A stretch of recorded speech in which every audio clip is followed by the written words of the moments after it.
ජීවිතය කියන්නේ හරිම පුදුම දෙයක් නේද? අපේ ජීවිතවල අපි නොහිතන දේවල් නොහිතන වෙලාවල් වලදී නොහිතන විදිහට සිද්ධ වෙනවා.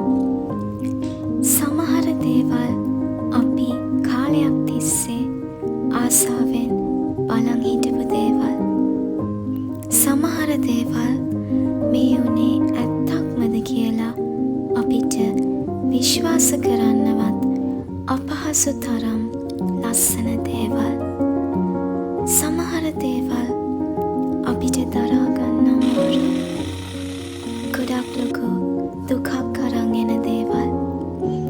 ඉතින් මේ කොහොම වුණත් අපි හැමෝගෙම ජීවිත අපිව හරිම ලස්සන ගමනක් එක්කගෙන යනවා.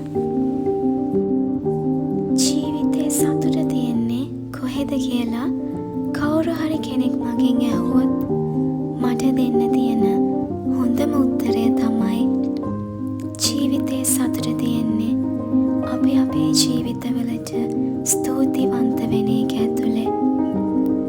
අපේ ජීවිතවල සිද්ධ වෙන්නේ හොඳ දෙයක් වුණත් නරක දෙයක් වුණත් අපි බලාපොරොත්තු වුණ දෙයක් වුණත් බලාපොරොත්තු නොවුන දෙයක් වුණත් ඒ හැම දෙයකටම ස්තුතිවන්ත වෙන්න අපිට පුළුවන් නම් අපේ ජීවිත අපි හිතන්නේවත් නැති තරම් ලස්සන වෙනවා.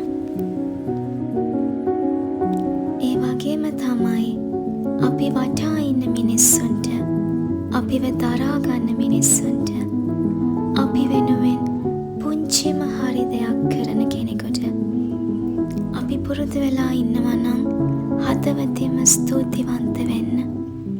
මේ විශ්වයට මහ පොළොවට හදවතින්ම ස්තුතිවන්ත වෙන්න අපේ ජීවිත ගොඩාක් ලස්සන වෙනවා. ඉතින්